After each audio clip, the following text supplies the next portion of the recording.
একটা বাড়ির বউ নির্যাতিত হচ্ছে, তাকে নির্যাতন করা হচ্ছে। কে করছে? শাশুড়ি, নন্দে। কিন্তু দেওরও করতে আসে না, শ্বশুরও মারতে আসে না। জি, বাড়ির বউগুলো নির্যাতন হচ্ছে। মেয়েদের অভ্যাস এত খারাপ, ও খালি মনে করে যে আমার ভাই ছিল বলি তুই শান্তি পেয়েছিস, তো তুইও তো কারো ভাই কেলে শান্তি লিছিস, এ ভেজালটা তুই কেন করতে যাবি? কিন্তু ওরা কোনো মতে এটা ওদের মাথায় ঢোকানো যাবে না। এতে লস কি আছে, লস গুলো বলবো আজকে। জি, একটা মজার জিনিস দেখেন, সবাই পেছন দিকে তাকান, মানে ও দাঁড়িয়ে থাকার নিয়ত করেই এসেছে। আমি যখন থেকে উঠেছি ও দেখছি ওই দিকে সবাই দাঁড়িয়ে আছে, এইদিকে জায়গা থাকলেও আমি দাঁড়াবো।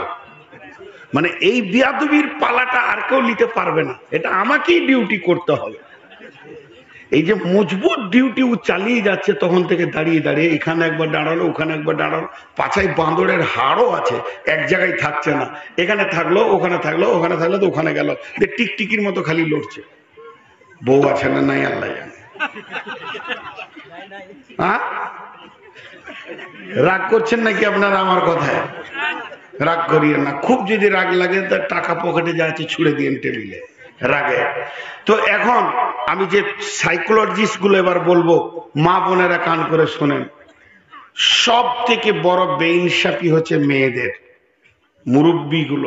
মুরব্বী মা গুলো বেশি বদমাস। কেন? এই উদাহরণটা অনেক জায়গায় দিয়েছি, আজও দিতে বাধ্য হচ্ছে। একই জিনিস, ছেলে আর মেয়ে একসঙ্গে বিয়ে হলো, তো মেয়ের বিনিময়ে জামাই পেল আর ছেলের বিনিময়ে বৌমা পেল। কথাটা বুঝতে পেরেছেন? তাহলে দুটো নতুন বাড়িতে মানুষ আসলো, একটা হলো জামাই আর একটা বৌমা। অনিবার্য কারণবশত মেয়ে বাপের বাড়িতেই আছে আর বৌমাটাও আছে। কোনো কারণে গ্রামে কিছু জালসা হয়েছে, ধরেন আজকে মেয়ে এসছে, মেয়ে থাকতে থাকতে 10 দিন ওর থাকা হয়ে গেছে, কিন্তু বিয়ে হয়েছে মাত্র 2 মাস থেকে 2.5 মাস। 2.5 মাস বিয়ে হলে ছেলে মেয়েদের মূর্তিটা কি অবস্থায় থাকে, এটা যারা বয়স্কদের জানতে অসুবিধা নেই। তো জামাই দেখছে বউ আমার আজকে 10 দিন আমার কাছে নাই, চলে এলো শ্বশুর বাড়ি, ইটাহারে নেমেছে, আসছে ও রায়গঞ্জ থেকে, নেমে সোজা ঘেরাতে ঢুকলো, ঢুকে কোথায় গেল? শ্বশুর বাড়িতে উঠছে, বড়খানায় বসলো। তো চা পানি শরবত যাই দিচ্ছে, মা কি বলছে? বেটিকে ডেকে বলছে, খাদিজা নিয়ে যা মা। কেন? ও বলতে পারতো না আমি দিয়ে আসি? না, মা চাইছে আমার মেয়ে জামাইকে খাবে, আমার মেয়ে জামাইয়ের পাশে পাশে থাকবে, আমার মেয়ে জামাইয়ের সঙ্গে ঘুরবে, আমার কলিজাটা ঠান্ডা হয়ে যাবে, আমার মন ভরে যাবে। এখন নতুন বিয়ে হুন্ডা নিয়ে এসেছে, সকালে একবার ইটাহার, দুপুরে একবার ইটাহার, 10টার সময় একবার ইটাহার, বিকালে চলে গেল ইটাহার চাউমিন বার্গার খেতে। এই করে করে রাত্রি 10টায় ফিরল। তারা স্বামী স্ত্রী, তাদের একসাথে যেতে কোনো অসুবিধা নাই, যেচে আসছে, বিবিকে পেছনে নিচে ইটাহার চলে গেল ছোট একটা কাজে, চলো না দুজনই যায়। ইটাহার চলে গেল, নতুন বিয়ে হয়েছে, মা বুকে হাত দিয়ে জোরে জোরে শ্বাস ছাড়ছে, আর পাড়া প্রতিবেশীকে বলছে, বুঙ্গে জামাই একটা পেয়েছে, আমার বেটি ছাড়া কিছুই বুঝে না। ওর কলজে ঠান্ডা হচ্ছে, কি হয়েছে না? এবার বেটা, তোর জামাইয়ের যে খোরাকটা তোর বেটার তোর বিটির কাছে লুকানো আছে, তোর বেটার একই খোরাক তোর বৌমার কাছে লুকানো আছে। সকালে উঠে আব্বা বলেছে, মাঠে যা, বিচন ফুলগুলোকে রেডি করাই জমিটাকে। সেই সকাল থেকে মাঠে আছে, নতুন বিবির মুখ দেখতে পেয়েছে না, খালি তাড়াহুড়ো করছে। কাজটা করে বাড়ি গেলি, বাড়িতে গিয়ে হাবিবাকে তো অন্তত দেখতে পাবো, সে আমার নতুন বউ।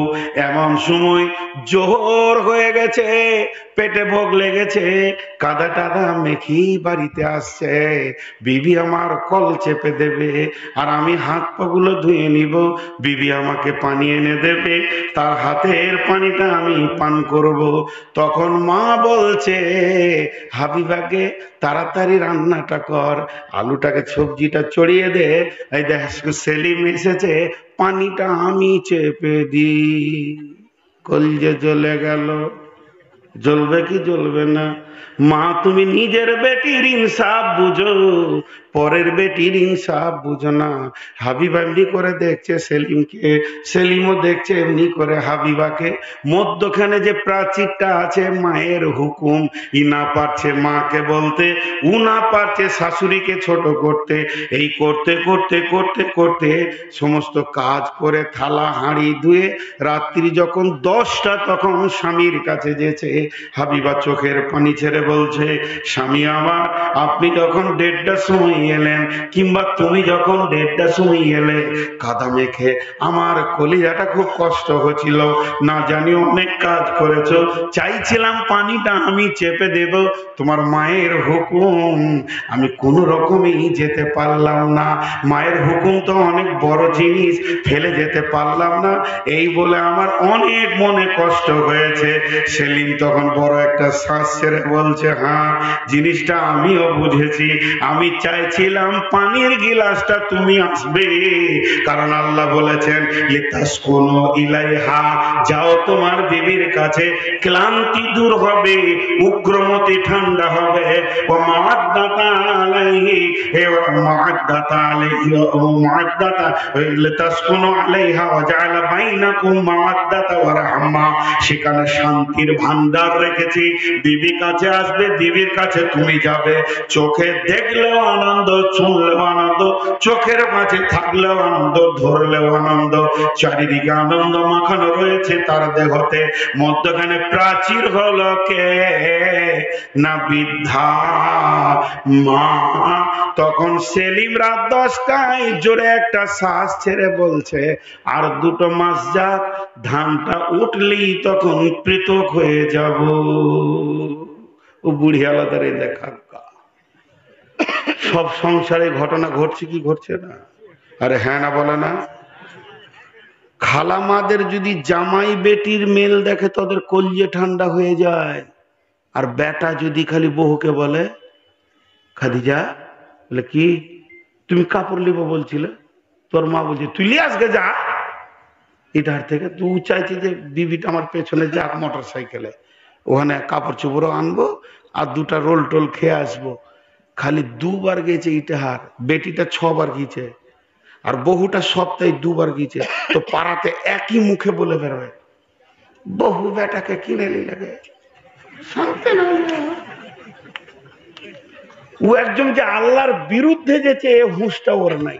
কথা ঠিক বলছি না ভুল? এগে বোন কি কহবো, চোখের পানিতে থাকি না। বহুটা এসে বেটাকে সেলিমকে কিনে নিলে, এখন যা বলছে তাই শুনছে। তো তুই যে সেলিমকে দেখছিস, তো তোর বিটিকে সিরাজুলের সঙ্গে এটা দেখছিস না কেন? দাঁড়িতে একবার চাপা, ওজন কর।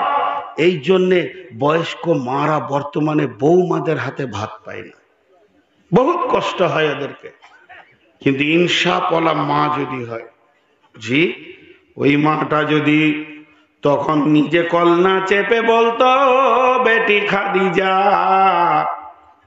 যা, সেলিম এসেছে, পানিটা তুই দিগা, কল চেপে দিগা, ওর কাপড়টা দিগা, গোসলটা করিয়ে এলে, ছেলে আমার কষ্ট করে এসেছে, বেটিরে তুই যা, আমি রান্নাটা দেখে লিছি, আমি কষ্টটা করে লিছি, মা তুই ওর কাছে যা। সেলিম যদিও বলে আমি পৃথক হব, জুদা হয়ে যাব, তো বৌমা বলবে, এ মা যতদিন বেঁচে থাকবে আমি মায়ের কাছ থেকে সরে যেতে পারবো না, কারণ বউ বুঝে নেবে এটা আমার শাশুড়ি নয়, এটা আমার মা। এ আমার ব্যাপারে ইনসাফ করে।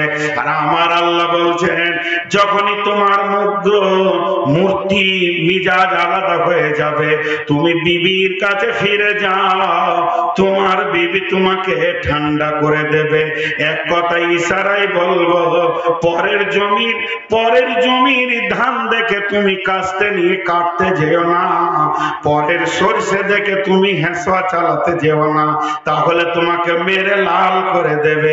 নিজের জমিতে গিয়ে হেঁসুয়া কেটে নিয়ে এসো।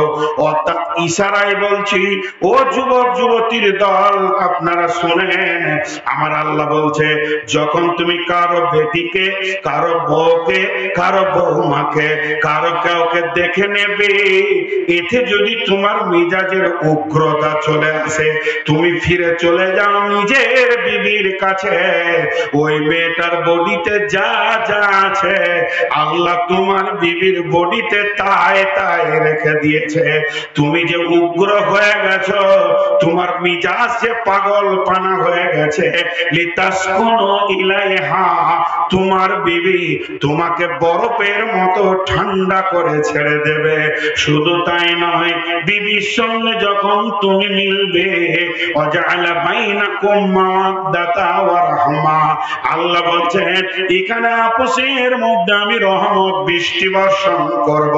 শুধু তাই নয়, আল্লাহ চ্যালেঞ্জ দিয়ে বলছে, হে বিশ্ববিজ্ঞানীরা, তোদেরকে চ্যালেঞ্জ থাকলো, তোদেরকে 100-তে 100 চ্যালেঞ্জ দিলাম। স্বামী কি স্বাদ পায় আর বিবি কি স্বাদ পায়, একবার প্রকাশ করে দে, কোনদিন পারবি না। জি, কত সুন্দর কথা বললেন আল্লাহ। চলেন আরেকটু আগিয়ে যায়, এই আয়াতটাকে সমাপ্তি দিয়ে আরেকটা আয়াতের দিকে ঢুকি। কোথায় জালসা হচ্ছে? আরেকটা জালসা ছিল। ও আচ্ছা আচ্ছা, হ্যাঁ একটু সাউন্ড আসছে, ওটাই বলছি। তো যাই হোক, হয়ে থাকে, সেটা কথা আলাদা। এখন আমি যে কথাটা বলছি, আল্লাহ তাবারাক ওয়া তাআলা এই জোড়ার কথা বললেন, কিন্তু মা মা মা হাত ধরে একটা কথা বলবো। একটা মেয়ের 3টে রূপ, একটা মেয়ের 3টে রূপ। আপনি সকালে গাড়ি নিয়ে বেরিয়ে যাচ্ছেন ছেলের জন্য মেয়ে দেখতে, তো আপনি জিজ্ঞেস করছি, কোথায় যেছেন ভাই? বলে মেয়ে দেখতে চলাম, ছেলেটার বিয়ে দিব। ওটা কি হয়ে গেল? মেয়ে। কি হলো? সবাই মুখ খুললেন, কি হলো? বিয়ে পড়ানো হয়ে গেলে কি হলো? বৌমা। বিয়ে পড়ানো হলে কি হলো? বৌমা। আর যেদিন পেটে একটা হয়ে গেল কি হলো? আর বউ নাই, মা। ফ্যামিলির মা কি নাও? এবার কথাটা পরপর স্তরটা চিন্তা করেন। প্রথম ছিল মেয়ে, তারপরে হলো বৌমা, এরপরে কি হলো? মা। এবার যে মেয়েটাকে আমি আমার বাড়িতে আনছি আমার বেটাকে দিয়ে, বেটাকে সামনে রেখে সুন্নতের তরিকায় বৈবাহিক সম্পর্কে নিয়ে আসছি, আমার টার্গেট কি? ওই মেয়েটা থেকে আমার টার্গেট, এই মেয়েটার পেটে যতগুলি সন্তান হবে আমার বংশের সন্তান, ঠিক না ভুল? তাহলে এই জমিটা থেকে আমি ফসল নিব আমার বেটাকে দিয়ে, যতগুলি সন্তান হবে আমার বংশের নাম হবে। আর আমার বেটিটা চলে গেল পরের ঘরে, তার পেটে যত বাচ্চা হবে আমার বিয়ের বংশের সম্মান বাড়বে। তাহলে আমি মাটিটা ভালো আনবো, মাটা ভালো আনবো, এটা আমার বংশের মা হবে। পৃথিবীর কেউ চাই না যে আমার মায়ের গায়ের কালো দাগ লেগে যাক, কেলেঙ্কারি হয়ে যাক, তাহলে ওই মেয়েটা যখন আমি আনবো, তাহলে ওই মেয়েটাকে মা মনে করে আনতে হবে, ওকে এমন ভাবে রাখতে হবে যেন মায়ের মর্যাদা সে পেয়ে যায়, কারণ দুদিন পরেই সে মা হতে চলেছে। ভাইয়া খুব সুন্দর করে বুঝে একটা উত্তর দিবেন। খুব রেগে গেছে একটা লোক, মিজাজ খারাপ, চারিদিক থেকে ওকে পেরেশানি করা হচ্ছে, ও পেরেশানিতে আছে।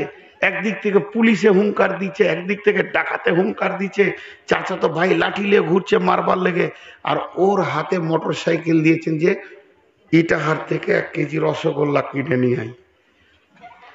বিশ্বাস আছে মাথা টেনশন থাকলে তার দ্বারা গাড়ি ঠিক চলবে? বরং সুস্থ মানুষ কি বলবে, এ তুই যাস না, তোর প্রচুর টেনশন, তুই বস, তুই যা,